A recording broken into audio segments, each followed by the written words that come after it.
À quoi servent les lois dans notre société? Alors vous me répondrez peut-être à vivre ensemble. À quoi servent les règles que les parents donnent aux enfants? Vous allez peut-être répondre à leur donner des principes de vie. Et à quoi sert la loi de Dieu? Eh bien, c'est la question que je vous pose et que nous allons discuter dans notre émission. Restez avec nous, on commence tout de suite.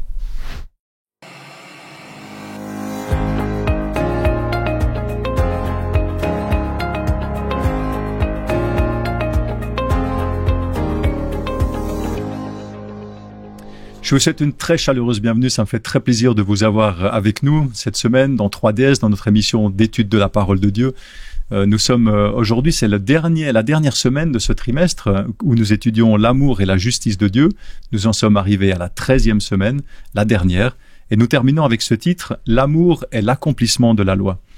Alors c'est un thème qui est très vaste, qui touche beaucoup de notions, des notions importantes dans le christianisme, dans notre vie de chrétien.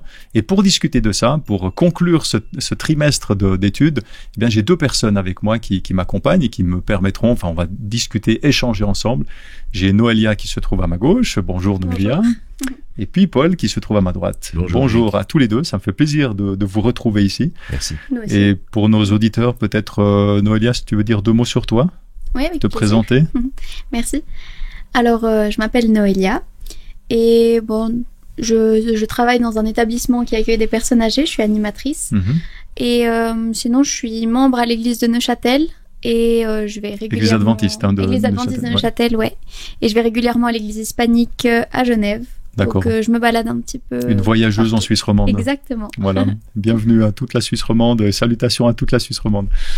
Et toi, Paul, quelques mots? Je suis pasteur à la retraite. Voilà. Ah, quel beau métier. Oui, occupé par des gens comme toi. Et voilà, exactement. C'est très bien. Ça me flatte, ça, merci. C'est très bien. Heureusement qu'on t'occupe. Tu t'ennuierais sans nous. Voilà. En tout cas, merci beaucoup d'être là. Ça me fait plaisir de vous accueillir et pour discuter de cette thématique, comme on l'a dit, qui est une thématique sérieuse, importante. Ouais. Peut-être souvent mal comprise. Enfin, on va voir, on va en discuter entre nous, mais on va essayer de donner des pistes et des choses qui vont aider chacun à réfléchir là-dessus. Alors, j'aimerais vous poser une première question. Est-ce que dans votre vie, dans vos expériences passées, est-ce que vous vous souvenez peut-être d'une fois ou l'autre, peut-être quand vous étiez enfant, où vos parents vous ont donné une règle précise, à faire ou à pas faire, je sais pas, peut-être une interdiction, et puis vous n'avez pas apprécié, parce qu'on n'aime jamais trop les interdictions, vous n'avez pas apprécié à l'époque parce que finalement vous vous sentiez moins libre, vous étiez entravé dans votre liberté, mais qu'avec du recul, finalement, vous avez compris la règle, vous avez compris pourquoi vos parents vous disaient ça, et puis vous l'avez comprise différemment avec cette maturité supplémentaire. En réfléchissant là-dessus, qu'est-ce qui se cachait derrière cette règle? Pourquoi vos parents à l'époque vous ont fixé cette règle? Alors moi, je suis quelqu'un qui aime pas l'hiver, déjà, pour commencer. J'ai jamais aimé le froid, parce qu'on a froid dehors, puis on doit s'habiller chaudement, puis après on rentre et on a chaud, et puis voilà. Donc, quand j'étais petite, j'ai jamais compris cette obligation de mettre la veste, le bonnet, l'écharpe, les gants, puis on a chaud en s'habillant, et puis après on a froid dehors, enfin voilà. Mais ma maman insistait toujours pour qu'on soit bien couvert. Et voilà, chaque année c'était la même histoire, j'ai jamais apprécié cette période de l'année. Mais voilà, après, en grandissant, on comprend vite que les parents, ils voient un peu plus loin que nos yeux d'enfant et qu'elles connaissaient aussi les conséquences qui arriveraient si je sortais sans être bien couverte. Bien sûr. Donc voilà, c'est un exemple tout bête, mais on peut vite faire le parallèle aussi avec Dieu qui voit bien plus loin que nous et avec nos petits yeux d'enfant, des fois, on reste bloqué à ce qui nous dérange sur le moment. Oui. Alors, je relève juste quand même qu'on est en Suisse romande, pour quelqu'un qui aime pas l'hiver. C'est un peu comme si un Italien n'aime pas les pâtes, si je peux me permettre. Mais bon, ça arrive, comme quoi ça arrive. En tout cas, merci pour cette expérience. Et toi, Paul, de ton côté? J'ai une histoire d'hiver, justement. Je vis au Canada avec ma famille et je rentrais des États-Unis en voiture, en hiver, le soir, vers le Canada. Et on était sur une route bien assez large, pas totalement droite, mais presque. Et j'arrive à un endroit où il y a une limitation de vitesse énorme. Alors, moi, j'ai sauté, je dis, mais c'est quoi? Ça n'a pas de sens, cette histoire-là. Il n'y a personne, la route est large, une limitation de vitesse si basse, ça n'a pas de sens. Alors, inutile de dire que je ne l'ai pas respecté, évidemment. Bien sûr. Bien sûr. À ne jamais reproduire. Non. Alors, on a avancé et quelques centaines de mètres plus loin, il y avait le long de la route des élans partout. des mamans avec les petits, qui venaient en réalité lécher le sel qui avait été mis sur la route pour dessaler la route, et eux, ils venaient lécher ça le long de la route. Le problème, c'est que si on frappe un élan avec la voiture, c'est mortel. Ils sont tellement hauts, on leur casse les jambes, et ils écrasent tout le monde. Donc, frapper un élan, c'est mortel à tous les coups. Et je me suis surpris après à rouler en dessous de la limite qui était donnée. Par prudence. Parce que je savais très bien que si j'en frappe un, ça sera terriblement grave. Mais tant que j'ai pas vu pourquoi, je sais quoi, ça. Et c'est là où c'est important d'essayer de comprendre. Alors quand on est enfant, peut-être dans le cadre de ton expérience, on comprend pas toujours pourquoi, mais d'essayer à comprendre le pourquoi de la règle pour voir ce qu'il y a derrière finalement. C'est ça qui fait le sens, le bon sens de la règle. On va rentrer dans le texte biblique maintenant, puis je vous propose de prier, de prendre quelques instants de prière. Eh bien, mon Dieu, j'aimerais te remercier pour cette parole, cette parole que tu nous donnes, qui est vivante, qui est inspirante. Et Seigneur, j'aimerais te demander que ton esprit soit parmi nous, que tu puisses nous éclairer, que tu puisses nous faire réfléchir, nous donner les bonnes idées, les pistes de réflexion pour qu'on puisse avancer dans la direction que toi tu le souhaites, Seigneur. Merci pour tes grâces, pour tes bénédictions. Je te prie aussi pour tous les auditeurs, tous ceux qui nous écoutent et qui nous regardent, Seigneur, sois avec chacun d'entre nous. Nous te prions au nom de Jésus. Amen. Amen. Alors cette semaine, le verset central de notre étude se trouve dans Romains, l'épître aux Romains au chapitre 13, verset 8. Et c'est l'apôtre Paul qui dit « Ne devez rien à personne, si ce n'est de vous aimer les uns les autres, car celui qui aime l'autre a accompli la loi. » Alors c'est un texte assez intéressant parce Paul ici parle de l'amour, il parle de la loi. Et c'est vrai que souvent on a tendance, quand on discute ou quand on réfléchit, à mettre en opposition, en fait, d'un côté l'amour qui implique la liberté, par opposition à une oppression, et d'un autre côté on a la loi, les règles qui sont plutôt strictes, qui sont plutôt le résultat ça s'attaque à cette liberté, ça va contre la liberté d'une certaine manière, en tout cas c'est l'idée, ça restreint la liberté. Et dans ce verset qu'on vient de lire, Paul, il va réconcilier complètement cet amour et la loi de Dieu, en disant « Celui qui aime l'autre a accompli la loi ». Donc, selon Paul, la loi est d'une certaine façon soumise à l'amour. Et je fais exprès de mettre un peu ce côté hiérarchique, on va en discuter. Mais en tout cas, moi, c'est ce que je comprends quand je lis le texte de Paul, qu'il y a une soumission de la loi à l'amour. Alors, on va en discuter, on va voir un petit peu ce que ça veut dire. Quand nous parlons, d'abord pour bien comprendre les termes, quand on parle de loi dans le contexte de notre discussion, il s'agit bien de la loi de Dieu, la loi qu'il nous donne dans la Bible, et pas des lois sociales actuelles. Je pense qu'on l'a tous compris, mais c'est ni même des lois de l'époque de la Bible ou du Nouveau Testament, puisqu'il s'agit de Romains, donc du 1er siècle de notre ère. Mais pour entrer dans le vif du sujet, est-ce que vous pouvez nous expliquer qu'est-ce que c'est la loi de Dieu, d'où elle vient? De la part de qui? Alors, de Dieu, oui, mais un peu plus concrètement, ou dans quel contexte elle a été donnée, dans quel but elle a été donnée, à l'époque où elle a été donnée, et puis pour aujourd'hui, c'est quoi sa valeur, qu'est-ce qu'elle signifie, qu'est-ce qu'elle est pour nous? Déjà, pour commencer, tu l'as mentionné brièvement, nous avons tendance de considérer la loi de Dieu de la même manière qu'on considère les lois civiles et les lois de notre pays. On ne parle pas de la même chose en réalité. Et on fait un transfert qui nous joue des pièges, des vilains tours là-dessus. Parce que on va prendre, par exemple, les 10 commandements, on dit voilà la loi. Mais en fait, les 10 commandements ne sont pas la loi de Dieu. C'est un transcript de la loi de Dieu qui est au-dessus de tout ça et qui est un ensemble de valeurs qui sont la personnalité de Dieu, qui sont le caractère même de Dieu et qui vont être transcrites d'une façon pratique, concrète, pour nous montrer que ça s'applique dans la vie, que ça reste pas juste un concept. Donc la loi de Dieu, elle est une vérité éternelle, permanente, mais qui va trouver son expression d'une façon un petit peu différente suivant les temps et les circonstances. Et on a ça en particulier dans l'Ancien Testament, où on a d'un côté les 10 commandements, et on a ce texte où il nous a été dit, en particulier, qu'il faut le mettre dans l'arche. Exode, chapitre 25, verset 16, où il est dit, les 10 commandements, tu mets ça dans l'arche. C'est le texte de l'alliance. Mais les autres lois qui ont été données au peuple d'Israël, fallait les mettre à côté de l'arche. Pas dedans. Deutéronome 31, verset 16 nous dit, voilà les lois que je te donne, tu mets ça à côté. Parce que elles ne sont pas au même niveau. Elles sont une application circonstanciée de principes beaucoup plus élevés. Et même les 10 commandements, c'est aussi la même chose dans un sens. Par exemple, honore ton père et ta mère, 5e commandement, Dieu veut nous apprendre le respect de ceux qui nous ont précédés. Ne pas donner de faux témoignages, mais il veut nous apprendre la vérité, à être vrai. Pas commettre d'adultère, il veut nous enseigner la fidélité. Donc derrière chaque commandement, il y a une valeur qui est une valeur divine et qui est une des caractéristiques de son caractère. Autrement dit, la loi, elle est bien au-dessus du texte de la loi et elle ne demande pas d'être appliquée telle qu'elle, elle demande d'être vécue.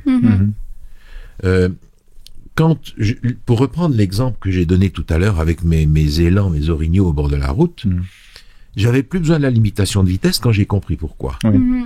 Je suis descendu en dessous de ce qu'on me demandait de faire parce que j'avais compris, j'avais intégré la situation, j'avais plus besoin d'une limitation de vitesse pour savoir ce qu'il fallait faire. C'est ça, on peut même dire que la limitation, elle est là pour ceux qui ne connaissent pas les lieux, qui ne connaissent pas le danger. C'est ça, mais ceux qui connaissent, ils le savent et ils ont plus besoin. Alors à partir du moment où je connais Dieu, où je sais qui il est, ce qu'il a fait pour moi, ben, sa loi n'est plus quelque chose à observer, c'est quelque chose à être.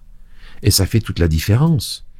J'ai plus besoin de la clouer sur mon mur pour savoir ce que j'ai besoin de faire, mais je l'ai intégrée et je suis destiné à devenir la loi, à la vivre. À l'exprimer dans tous les jours, dans ma manière d'être. Et... ce qui est ce que Jésus est venu faire. Exactement. En réalité. Et qui nous invite à faire, enfin c'est l'objectif. Qui est l'objectif. Mais derrière tout ça, il y a ces fameux 2 résumés que Jésus donne. Aimer Dieu, le prochain et soi-même. Mais généralement dans le christianisme, on va prendre l'amour en disant puisque tu aimes, tu as plus besoin d'observer les commandements. Alors, si un enfant, par exemple à la fête des mères, dit à sa mère, écoute maman, je t'aime tellement, c'est fini, je t'obéis plus. Ben, ça n'a pas de sens. Au contraire, il n'a pas besoin de se forcer à obéir s'il l'aime. Mais c'est ça. Naturel. C'est ça. Donc, s'il y a dans la relation un amour réel, la loi, elle est là, elle est vécue, elle n'a pas besoin d'être martelée parce qu'elle est vécue. Par conséquent, la loi, il faut qu'on la regarde à un niveau supérieur pour comprendre que son objectif n'est pas de nous faire vivre une vie bien rangée, pour commencer, mais de changer notre caractère et de le remettre en harmonie avec celui de Dieu. Partir de là, mais les fautes, les péchés et toutes ces choses qui nous encombrent vont tomber, j'allais dire, naturellement, parce qu'on aura intégré le caractère de Dieu.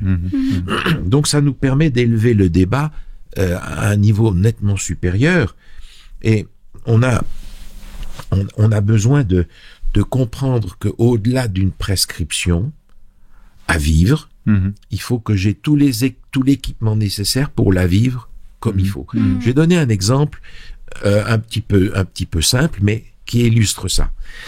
Dans Deutéronome au chapitre Deutéronome 23, par exemple, il nous est dit au verset 13, en substance, quand tu as un besoin naturel, tu prends ta pelle, tu sors du camp, tu fais un trou, tu mets tes excréments dedans et tu rebouches. C'était pas le moment de commencer à enseigner à ces gens l'asepsie, l'histoire des virus, des microbes, etc. Donc Dieu a donné ça sous forme de loi. Tu vas faire ça parce que ça fait partie des lois. Je peux pas t'expliquer maintenant pourquoi, mais c'est comme ça. Mais aujourd'hui, on va dire, ah ben cette loi, elle est clouée à la croix parce que Jésus est venu, on n'a plus cette loi. Mais non, on l'applique cette loi parce qu'on a tous des sanitaires dans la maison, des toilettes. On applique la même loi, mais dans un contexte différent. Alors on peut pas dire cette loi, elle a été clouée à la croix, on n'en a plus besoin, Jésus a jeté la loi à la poubelle. Non, non, non. Elle est encore valable, mais on va l'appliquer aujourd'hui différemment. Et chaque fois qu'on va aux toilettes, on pense pas à l'histoire de l'appel pour aller hors du camp, faire un trou, etc. Heureusement d'ailleurs. Exactement. Même le chien, quand il a fini, il gratte. Oui, voilà. Donc c'est simplement pour prendre un exemple un petit peu simple, pour dire les lois que Dieu a données au peuple d'Israël, ce sont des lois sociales, ce sont des lois de santé, ce sont des lois de gestion économique. Pardon.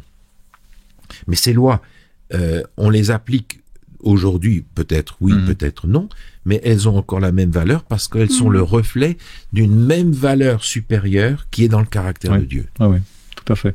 On commence fort là, avec la première question biblique. Merci Paul pour ce détail.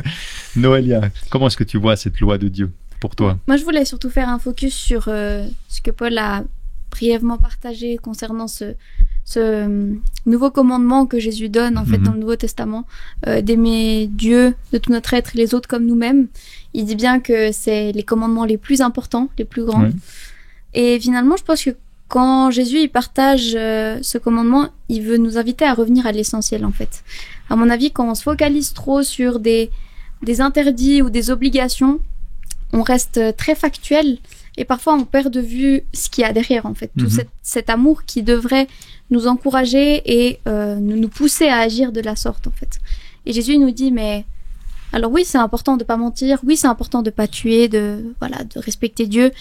Il n'est pas du tout en train d'enlever de la force à ce commandement, mais il nous rappelle que finalement le point essentiel sur lequel on doit essayer vers lequel on doit essayer de tendre, c'est cet amour en fait. Et à partir du moment où on arrive à rester dans cet amour et qu'on arrive à l'intégrer, les autres commandements, ils vont venir naturellement en fait, comme on l'a partagé avant. Mais c'est vraiment ce retour à l'essentiel en fait, surtout dans ce contexte où Jésus parlait à des personnes qui étaient très très focalisées sur le nombre de pas qu'ils avaient droit de faire le jour du sabbat. Voilà, c'était vraiment des détails.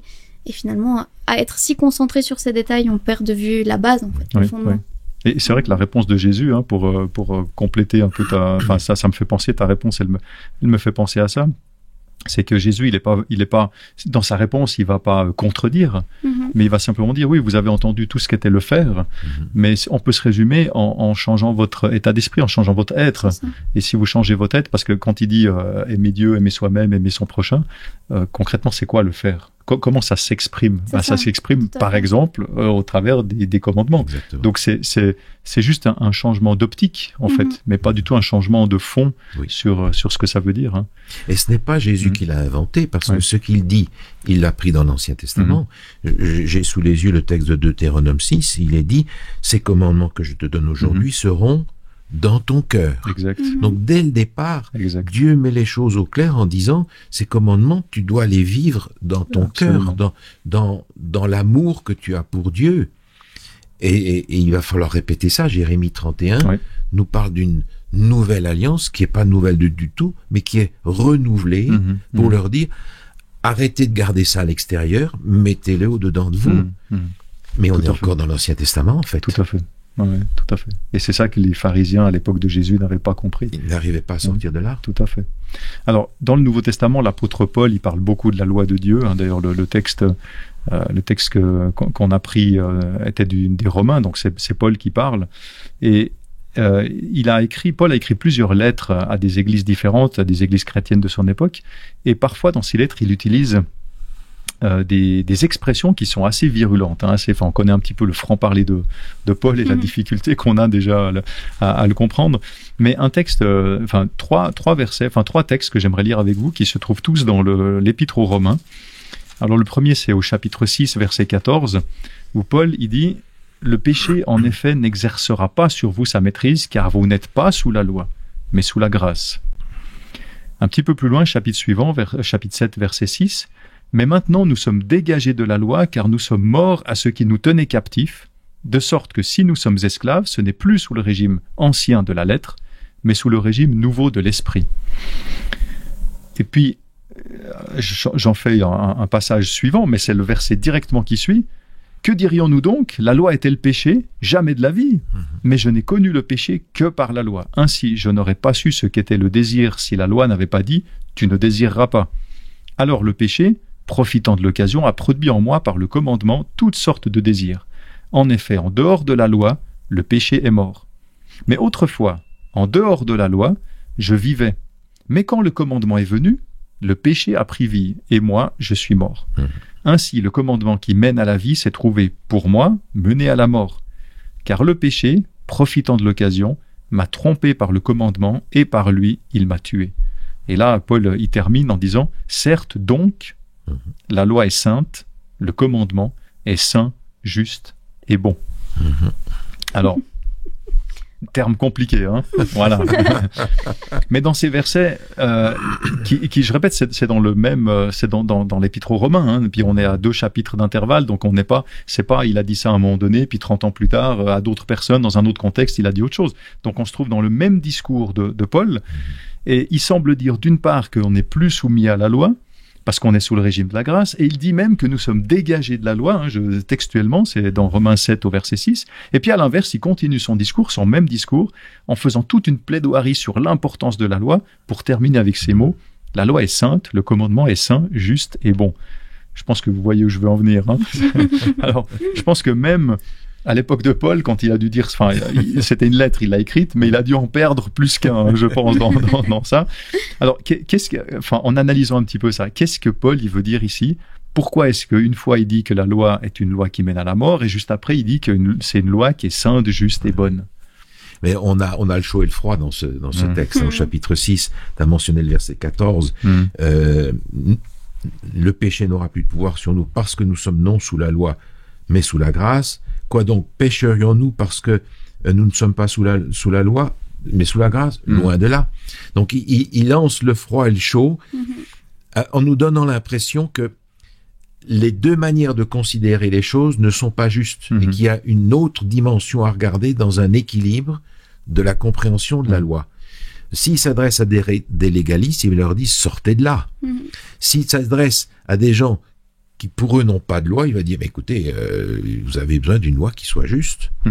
Alors, la réconciliation de ces deux notions est difficile parce que dans le texte, il part d'un côté, il part de l'autre pour nous dire, n'allez ni là, mais remettez la loi à la bonne place. Et c'est ce qu'on a aujourd'hui de la difficulté à faire, incontestablement, parce que, encore une fois, la loi dont parle l'apôtre Paul n'est pas quelque chose à faire, c'est quelque chose à être.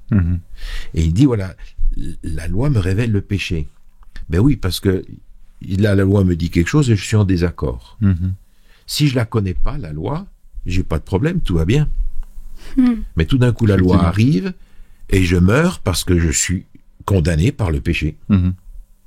Alors, la question n'est pas d'enlever la loi. Si je la vis, cette loi, je n'ai plus besoin d'avoir sous le nez. Elle est dedans. Et c'est dans ce sens-là que je vis. Alors je suis dégagé de la loi parce qu'elle me condamne plus si je le vis. Elle ne me condamne plus, je la vis déjà.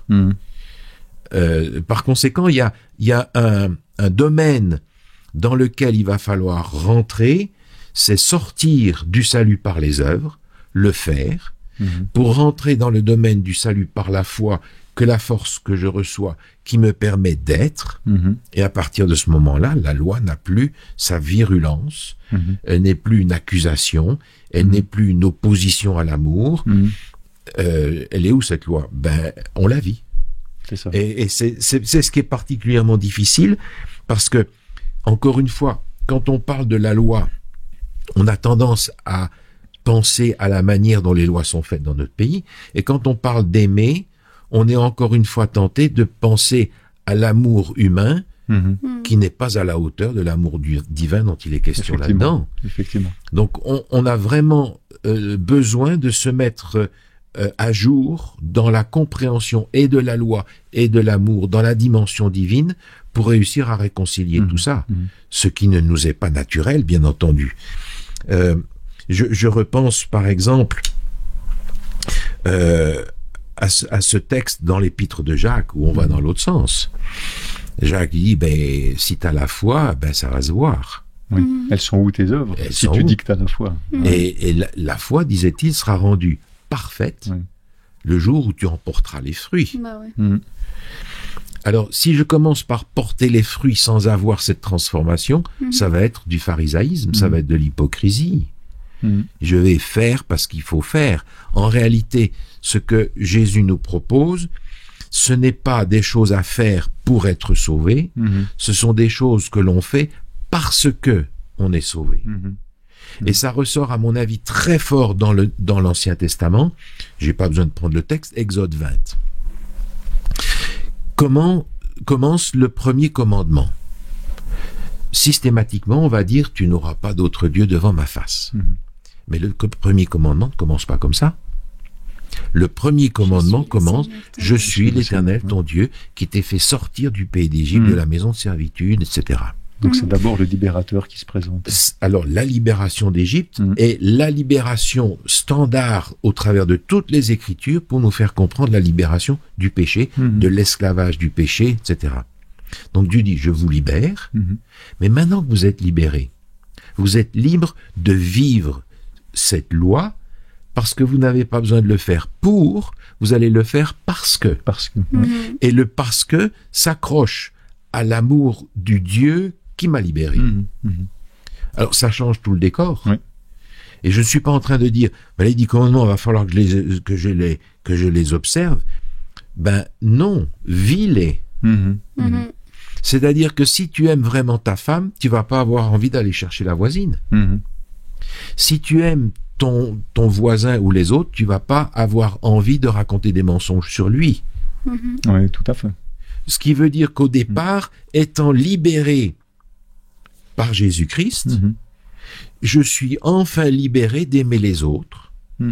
Et le problème, c'est que si je n'ai pas véritablement cette assurance du salut en Jésus, de la libération qu'il me donne, je vais avoir du mal à aimer les autres. Plus je vais être sécurisé dans l'amour de Dieu, qu'il a pour moi, et que j'ai pour lui, ce sera beaucoup plus facile de le transférer sur les autres. Tout à fait, Parce que mon père m'aime plus que tout le monde. C'est pas compliqué. Donc ça, l'idée finalement, c'est de passer à un niveau supérieur, autant en ce qui concerne la loi qu'en ce qui concerne l'amour qui est associé. Tout à fait. Tout à fait. C'est déjà très riche. C'est déjà pas mal. Hein. Moi, ce texte, bon, je suis d'accord que c'est pas le plus simple. Je crois que je fais partie des personnes que Paul a perdu à la première lecture et qui a dû relire plusieurs fois le texte. Le Paul en question, c'est pas moi, c'est Non, le Paul de...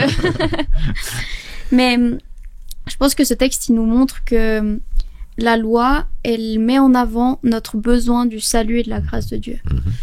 Parce que Paul, il dit plusieurs fois que, en gros, que la loi peut mener à la mort. Et puis, je le comprends aussi comme ça. Si on observe juste ce que la loi nous demande de faire et qu'on regarde comment on agit, effectivement, on va droit à la mort. Et en fait, ça met en avant qu'en fait, on a vraiment besoin de cette miséricorde de Dieu et cette grâce. Et d'où la conclusion que cette loi, elle est juste et qu'elle peut nous permettre aussi d'arriver au salut. Donc voilà, je pense que c'est aussi le côté beau qui est parfois un peu caché quand on regarde juste factuellement la loi. C'est vraiment, on a besoin de cette grâce de Dieu et il nous l'offre. Donc, Et je pense qu'à l'époque de Jésus, c'était aussi le problème des pharisiens, typiquement. Parce qu'ils avaient cette loi, mais ils n'avaient pas la grâce. Ils n'avaient pas compris, ils n'avaient pas reconnu le Christ qui était venu pour apporter cette grâce. Donc finalement, ils étaient coincés à un stade dans leur cheminement. Ils étaient stoppés à un endroit parce qu'ils n'arrivaient pas à aller plus loin. Ils n'ont pas fait ce pas de la grâce et ils sont restés coincés. Et on voit Paul qui leur parle et qui donne toute cette virulence en disant mais cette loi, elle va pas vous sauver comme vous l'espérez. C'est faux. En parlant de loi, et notamment quand il est question de la loi de Dieu, alors très souvent, on l'a évoqué aussi, on parle d'action, on parle de faire, que dans le sens que une loi, c'est quelque chose qui réglemente des actions et qui exprime ce qu'il est interdit de faire ou au contraire des obligations de faire. Il y a des textes de l'Ancien Testament, alors on a parlé d'Exode 20, on a parlé de Deutéronome, on a parlé de différents, mais j'aimerais en lire un en particulier, un avec vous, qui parle aussi de ça. Ce qui se trouve dans Jérémie au chapitre 31, les versets 31 à 34.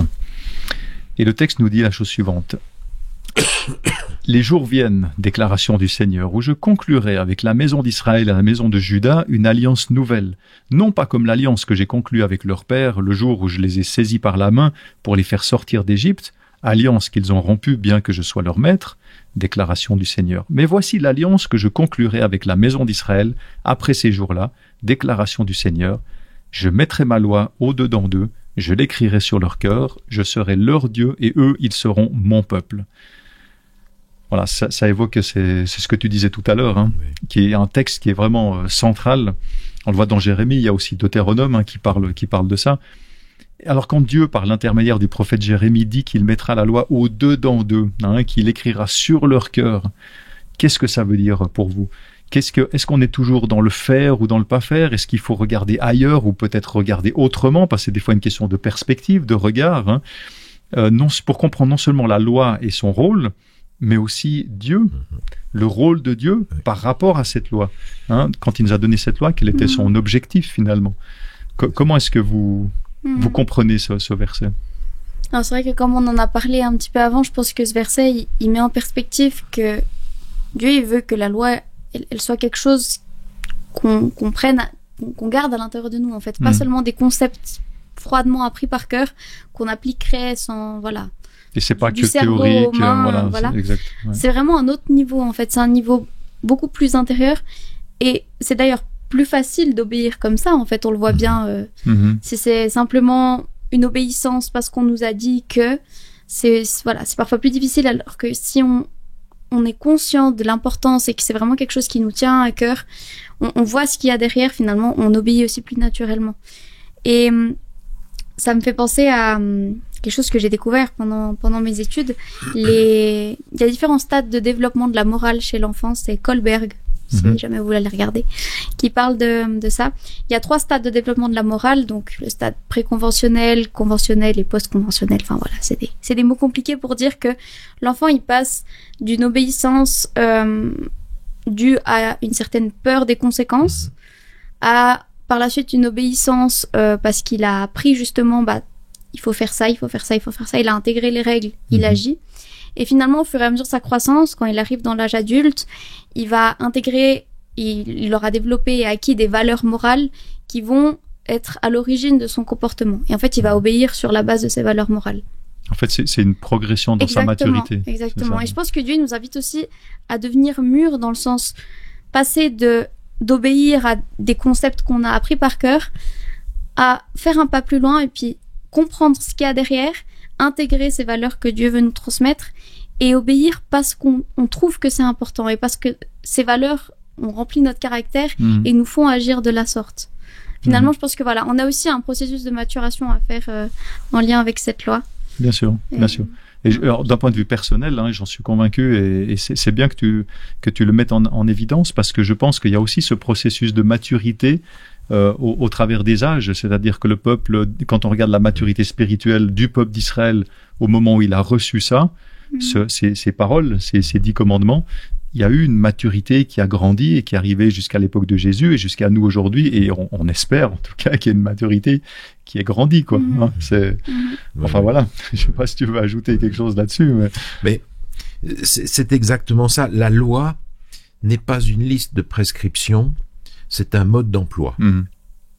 Si j'achète un appareil et que je l'utilise sans suivre le mode d'emploi, ça va casser. Et Dieu me dit, je suis ton créateur, c'est moi qui t'ai fait, je connais la machine, voilà le mode d'emploi. Non seulement le mode d'emploi pour moi, mais le mode d'emploi pour les relations sociales entre nous. Si on les utilise pas, la machine va casser. Donc c'est pas une imposition que Dieu nous donne, c'est un mode d'emploi. Et ce mode d'emploi, Dieu nous donne en plus la force de l'accomplir.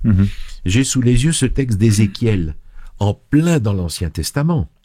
Ézéchiel 36, 27, « Je mettrai mon esprit en vous, et je ferai en sorte que vous suiviez mes ordonnances et que vous pratiquiez mes lois. » Autrement dit, Dieu ne nous dit pas « observe la loi », il nous dit « je vais mettre mon esprit en toi, et l'esprit de Dieu va te donner les ressources, l'amour, les valeurs de Dieu, pour les vivre. parce que par moi-même, je peux pas. Donc il faudra que je reconnaisse que pour être l'incarnation de la loi, il faudra que j'ai reçu l'Esprit de Dieu qui va changer mon caractère. Tout à fait. Si je veux un arbre porte des pommes, ben, il faut que je plante un pommier. Je peux pas accrocher des pommes sur un poirier. Moi, j'aime bien cette notion de maturité dont tu parles. D'ailleurs, même le texte que j'ai lu tout à l'heure, Jérémie 31, dans le texte que j'ai lu, c'est marqué, donc Dieu y parle, l'alliance que j'ai conclue avec leur père, le jour où je les ai saisis par la main pour les faire sortir d'Égypte. Et on se rend compte que à ce moment-là, spirituellement, dans leur relation avec Dieu, ils étaient à zéro, quoi. Ils étaient tout au début. Donc Dieu, il a dû tout reconstruire avec son peuple. Donc cette notion de maturité, ben, même aujourd'hui pour nous, je me dis, oui, la loi, elle est là, elle est importante, mais les pharisiens, ils s'arrêtaient à la loi. Et aujourd'hui, on a gagné de la maturité parce qu'on a aussi eu l'exemple de Jésus qui est venu montrer ce qui était caché, qui est venu expliquer ce que son peuple à cette époque-là n'avait pas compris encore.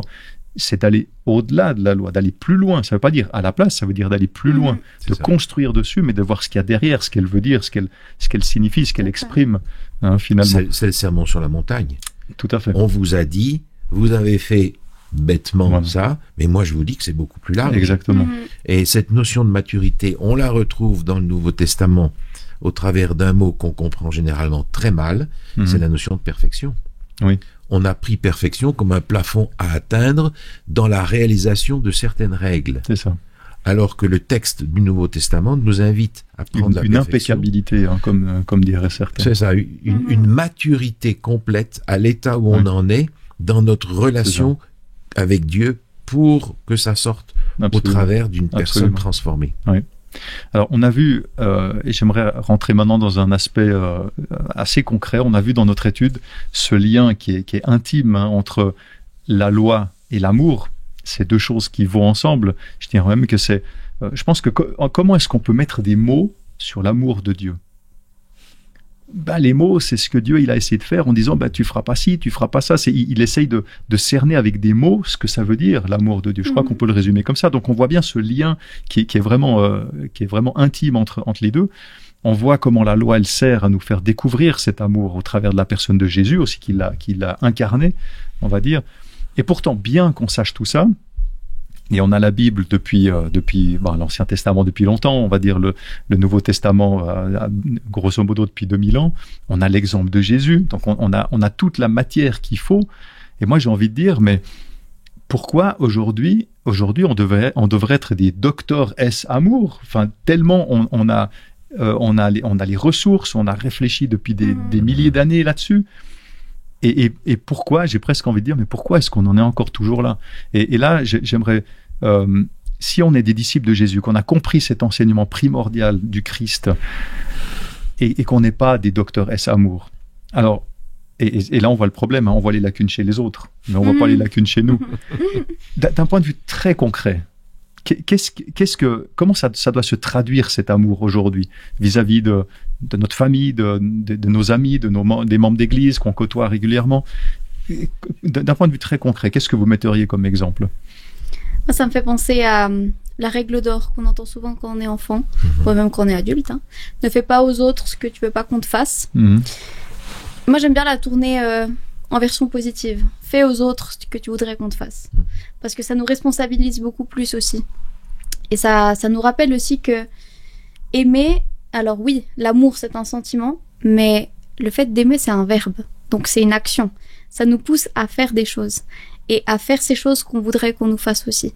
C'est une version aussi un peu égoïste dans le sens, qu'est-ce qu'on voudrait recevoir ?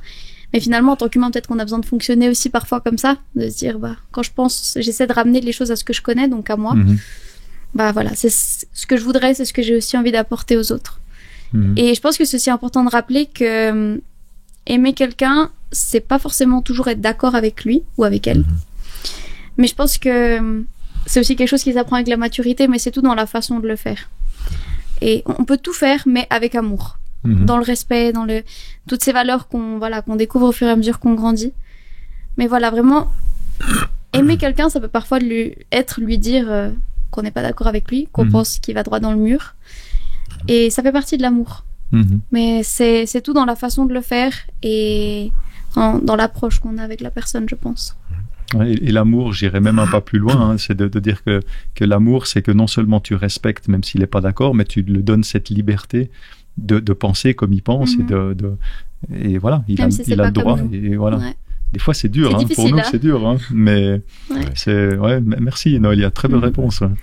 Et toi, comment tu exprimerais ça d'une manière concrète? Je reviens à cette idée qu'on avait tout à l'heure, on calque l'amour qu'on va avoir envers les autres et envers Dieu sur ce qu'on connaît. L'amour auquel on est invité, c'est pas d'abord un sentiment, c'est d'abord un principe d'action. C'est-à-dire que je vais faire quelque chose pour l'autre, non pas parce que j'ai des émotions agréables à son égard, mais parce que j'ai choisi d'aimer cette personne. Et je vais pas avoir les sentiments nécessairement correspondants pour le faire. Ils viendront par la suite. On est en train de célébrer le triste anniversaire de la persécution des Juifs pendant la guerre. Si je demande à un Juif de porter secours à un Allemand, dans ce contexte de la guerre, c'est difficile. Il va pas le faire parce qu'il est amoureux fou de ce personnage, mais il peut le faire parce que il a choisi d'agir envers tout le monde de la même manière qu'il le ferait envers ceux pour lesquels il a un sentiment particulier. Ça change toute la situation. Et cet amour-principe, on en a une illustration concrète dans la discussion de Jésus avec Pierre, après la résurrection. M'aimes-tu? Et ils n'emploient pas le même mot. Est-ce que tu m'as agapé? Ben, je te filéo. Est-ce que tu m'as agapé? Ben, je te filéo. Est-ce que tu me filéo? Ben, tu sais. Et Pierre, après tout ce qu'il a vécu à la crucifixion, se rend compte qu'il n'arrive pas à aimer Jésus comme Jésus l'aime. Alors il est prêt à faire un tas de choses, mais il n'a pas encore en lui cet amour profond, et il ressent le besoin que Jésus le lui enseigne, que Jésus le lui donne. Et ça fait partie de cette transformation que Dieu il vient faire en nous, comme on va lire dans les textes, où c'est Dieu qui le fera au travers transformation, maturité, demander que Dieu l'accomplisse, parce que je peux pas, je suis pas capable. Tout à fait. Waouh, c'est une étude riche. Hein. Oui.